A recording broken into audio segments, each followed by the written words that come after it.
हम राम के बिना जल बिनु मन बिनु फन जीव जल बिनु मीना अमम जीवन तिम तुम ही है। जैसे जल के बिना मछली नहीं जी पाती, जैसे नागमणि के बिना नहीं जी पाता, ऐसे राम जी के बिना नहीं जी पाए। चौथेपन में बुढ़ापे में बेटा, अब अभी आप लड़ाई के लिए मांग रहे हो कि चलो राक्षसों को मारो। अरे अच्छे काम के लिए मांगना था आपको भी विचार मत कि आपको आतंकवादियों से लड़ाई करना, छोटे बच्चे को आप उठा कर ले जाओ। बताइए ये कौन सी बात है? तो विश्वामित्र महामुनि अपने आसन से खड़े हो गए, कहा कि अगर आप नहीं देते हैं तो मैं चला जाऊंगा। बड़े प्रसन्न हुए कि राम जी से इनका कितना प्रेम है, नाराज नहीं हुए। बोले अच्छा है, लेकिन आप सत्य प्रतिज्ञ हैं, रघुकुल के वंश में आपका जन्म हुआ है। आने वाला इतिहास कहेगा कि दशरथ झूठे थे, अपने वचन का पालन नहीं कर पाए। मैं तो जा रहा हूँ। जैसे ही अपना कमंडल, अपना दंड उठाया है विश्वामित्र महामुनि ने, धरती डोल गई कि अगर राम नहीं जाएंगे तो इस भूभार का हरण कौन करेगा, हमें कौन निशाचरों से दहित करेगा। तब वशिष्ठ बहुविधि समुझावा, तब वशिष्ठ महामुनि को बुलाया। विश्वामित्र ने बताइए, आप इनको कुछ समझाइए, इन्हें बुद्धि दीजिए कि केवल अपने बेटा मानकर बैठे हैं और इनका अवतार किस लिए हुआ। विप्रधेनु सुरसंत अदलीन मनुज अवतार, किसके लिए अवतार लिया है? ब्राह्मण के लिए, धरती के लिए, देवता के लिए, इनके लिए इनका अवतार हुआ। ये केवल अपना बेटा पर नहीं।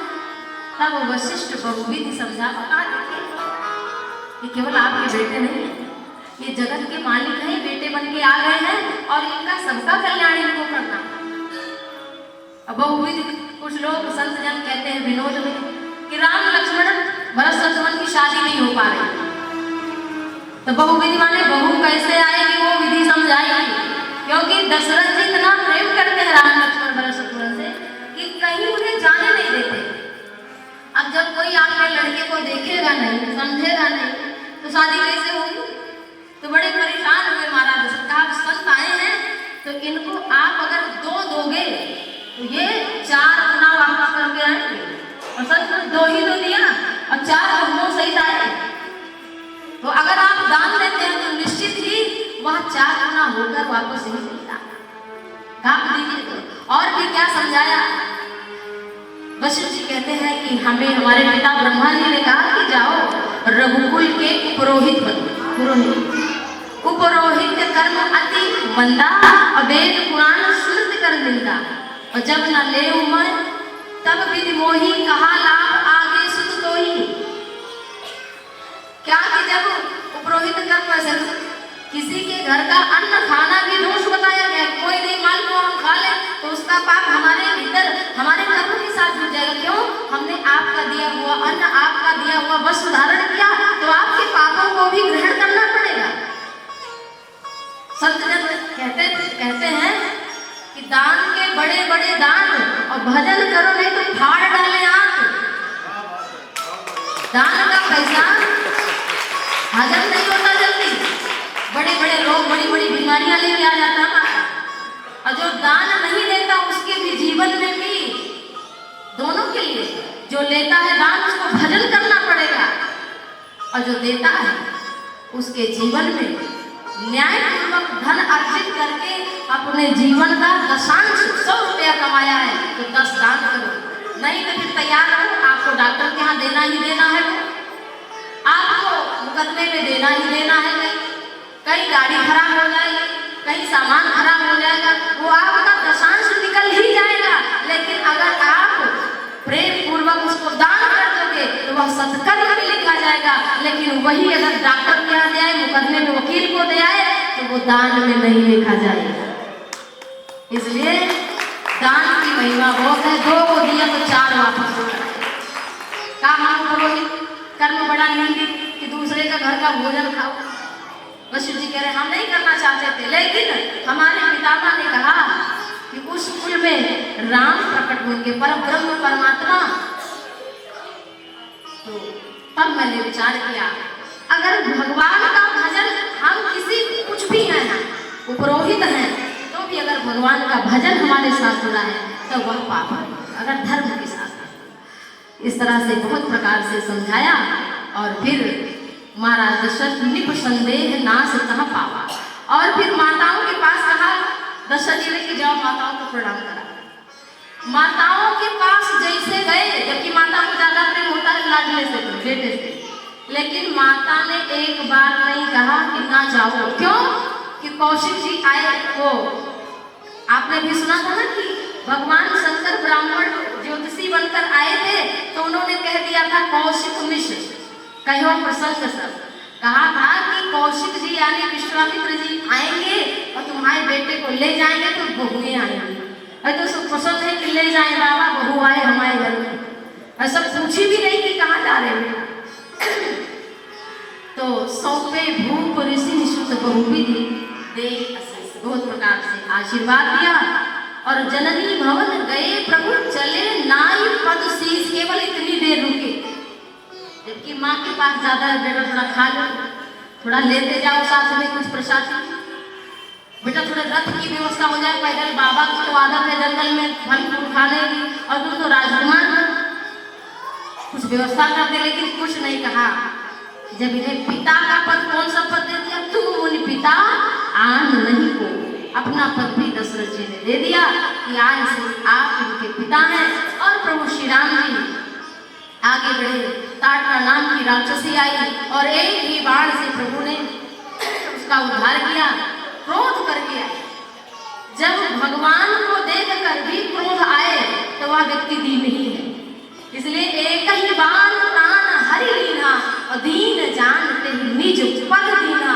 इतना क्रोध की दौड़ी भगवान की तरफ। विश्वामित्र महामुनि थोड़ा डर गए, उनके प्रेम भाव था। वाल्मीकि रामायण के अनुसार आशीर्वाद दिया विजयी भव, और फिर श्री राम जी ने मारा है बाण, एक ही बाण से ताड़का का उद्धार किया। संत जन कहते हैं अविद्या माया है, इसीलिए प्रभु श्री राम ने एक बाण मारा कि सबको एक देखो, द्वैत मत फैलाओ, सब एक है। इस भाव से प्रभु ने एक बाण से उद्धार किया। विश्वामित्र महामुनि ने फिर अपने अस्त्र शस्त्र समस्त विद्याएं बाद में सब समर्पित कर दी, जान गए कि ये भगवान है। और प्रातः काल मुनि विश्वामित्र यज्ञ करने लगे। राम लक्ष्मण से कहना नहीं पड़ा कि चलो धनुष बाण लेके खड़े हो जाओ। गुरुदेव बैठे ही थे कि वो एक द्वार पर राम, एक तरफ लक्ष्मण। मारीच बाहु अपनी सेना को लेकर के आ रहा है, इधर स्वाहा स्वाहा की ध्वनि हो रही है और उधर आकाश मार्ग से मारीच और स्वाहु यज्ञ को विनष्ट करने के लिए मांस इत्यादि लेकर के, हड्डी लेकर के उस यज्ञशाला में डालने के लिए आ रहे हैं। प्रभु श्री राम जी ने देखा तो फिर बिनु फर बाण राम ते मारा, मारीच को तो बिना फर का बाण मारा और 100 योजन समुद्र के पार भेज दिया। क्यों? मारीच का भी वध नहीं किया राम जी ने, इसलिए कि अभी उससे आगे काम लेना है। मारीच मामा जो हिरण बनेगा और उसी से तो सीता जी का हरण होगा। श्री राम जी ने उसको छोड़ दिया और सुबाहु को अग्नि बाण से प्रभु श्री राम जी ने मार दिया और निशाचरों की सारी सेना को लक्ष्मण जी ने संहार कर दिया। इस तरह से प्रभु श्री राम फिर वहां पर कुछ दिन रह करके भगवान की कथा सुनते हैं। और फिर देखो, एक यज्ञ से राम जी जन्मे और एक यज्ञ भी पूरा किया और तीसरे यज्ञ की सूचना।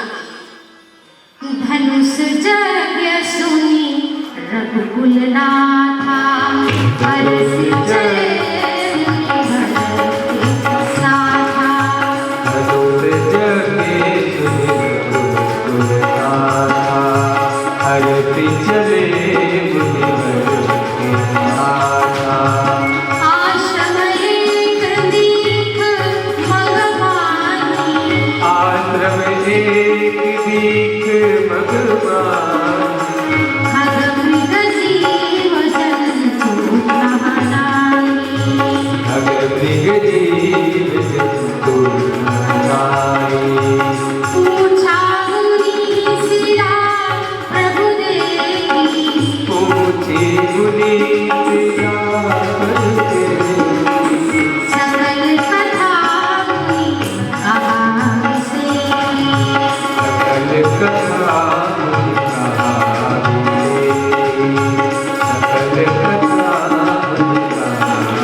विश्वामित्र जी के साथ में आगे बढ़े। जब जनकपुर की ओर राम जी आगे आगे विश्वामित्र महामुनि और उनके पीछे श्री राम जी, उनके पीछे श्री लक्ष्मण जी चल रहे हैं, तो रास्ते में एक ऐसा आश्रम दिखा, आश्रम गतः इति आश्रम, जहां पर जाने से जीवन का श्रम माने मेहनत, आने जाने का जो जन्म जन्म का जो श्रम है, मेहनत है, आवागमन है, वही मुक्त हो जाए, उसी का नाम आश्रम है। ऐसा आश्रम दिखा जहां पर ना कोई पशु है, ना कोई पक्षी है, चींटी भी नहीं है। लिखा है खग मृग जीव जंतु। जंतु बहुत छोटा, कभी कभी आंखों से भी नहीं देखा जा सकता। इतना छोटा जीव भी उस आश्रम में न दिखा। कोई नहीं देख रहा था, राम जी उधर देखे। जिधर कोई नहीं देखता, दीन जान करके, अपराधी जान करके समाज संसार छोड़ देता है, उधर भी भगवान ही दृष्टि डालते, इसलिए उनका नाम है दीन बंधु। पूछा मुनि शिला प्रभु देते। विश्वामित्र तो चले जा रहे हैं और लक्ष्मण जी को कुछ देखने नहीं देता, तो वो राम जी को देखते हैं। पूछा कि मुनि गुरुदेव, ये सुंदर शिला दिख रही है, परंतु इस आश्रम में कोई पशु पक्षी जीव जंतु नहीं है। अब बताओ, ये व्यथा है कि कथा? इतने दुख की बात है तो व्यथा, लेकिन सकल कथा मुनि कहा किसे की? जिसे राम जी सुन ले वो व्यथा की कथा बन जाएगी कि नहीं? और कहने वाले विश्वामित्र महामुनि सारी कथा सुनाई कि अहिल्या कैसी थी और उनका स्वरूप क्या था। अद्भुत सुंदरी नारी थी। मुनि श्रेष्ठ के साथ उनका विवाह हुआ, परंतु इंद्र के छल के द्वारा वो छली गई और उनके पति ने उनको श्राप दिया कि जाओ तुम पत्थर बन जाओ। पत्थर बन करके पड़ी है कहाँ पे? जिस ओर से अयोध्या का मार्ग प्रशस्त होता है और जनकपुरी तक जाता है। राम जी कहाँ प्रकट हुए? अयोध्यापुरी में। और हमारी किशोरी भक्ति स्वरूपा भी है श्री जानकी मैया, और श्री रघुनाथ जी की आदि शक्ति भी है। तो जिस ओर से भगवान जाए, भक्ति की ओर रास्ता जाता हो, बस उसी के मध्य में आपको बस पत्थर की भांति अविचल भाव से पड़े रहना है, तो राम तक नहीं पहुंचना पड़ेगा, राम स्वयं आप तक पहुंच जाएंगे। बस अहिल्या जैसे पत्थर की भांति अविचल भाव से आप राम की प्रतीक्षा करें। और फिर कहा, जब राम तुमने पूछ ही लिया है तो कल्याण करो ना अहिल्या का। कौन है अहिल्या? कहा, ये तो हमारी माता कौशल्या से मिलता जुलता नाम है, अवश्य ही इनका उद्धार करूंगा। और जैसे ही चरण का स्पर्श किया, भगवान के चरण धूलि लगी, वैसे ही उससे सुंदर नारी प्रकट हो गई। भगवान के चरण कमल में जैसे चंदन के वृक्ष में सर्प लिपट जाता है, इसी प्रकार से अहिल्या माता भगवान के चरणों से लिपटी हुई है और उनके नेत्रों से जल प्रवाहित हो रहा है। कहा, हे प्रभु, मैं नारी अपावन हूँ, आप तो जग पावन है।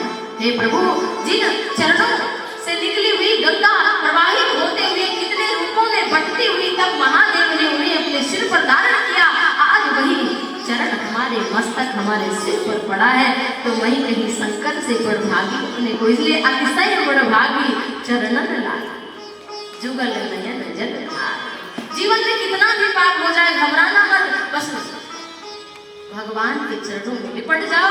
भगवान कैसा भी कोई व्यक्ति हो, कैसा भी नीच हो, दीन हो, हीन हो, समाज का त्यागा हुआ हो, लेकिन सचमुच यदि वो सच्चे मन से आज से भगवान का भजन करने लगे, तो गई बहोर गरीब निवाजू, सरल सबल साहिब रघुराजू। भगवान के समान ना तो कोई बलवान है और ना कोई सरल है, ना कोई दीन बंधु है। मणिमाणिक महंगे दिए, सस्ते तृण जगन्नाथ, तुलसी याते जानिए राम गरीब निवाज। राम के गरीब निवाज क्यों कहलाते हैं? आप सभी जानते हैं कि मणि माणिक लोग कहते हैं बहुत महंगा है। अगर मणि माणिक के समान राम जी अनाज को महंगा कर देते और अनाज के समान मोती मणि माणिक को सस्ता कर देते, तो आप सोचिए कि आप खाना खा पाते हैं? तो इतने से ही जान लो, तुलसीदास जी कहते हैं, अगर तुम इस पर ही विचार कर लो तो राम गरीब निवाज, राम दीन बंधु। तो ऐसे दीन बंधु का भजन करना चाहिए। प्रभु श्री राम जी आगे गए हैं और कहा, ब्राह्मण की कन्या का स्पर्श हुआ है चरणों से, इसलिए गंगा में अपने पाप धोले। राम की मर्यादा पुरुषोत्तम है, सारा काम अपनी मर्यादा में करते हैं। और सुसरी के पावन तट पर पहुंचे प्रभु श्री राम जी ने गंगा का स्नान किया गंगा में। और आइए बस इसी भजन के साथ आज की कथा को देंगे विश्राम। गंगा मैया में हम सभी स्नान कर लें। गंगे गंगे धियो ब्रूयात यूयम्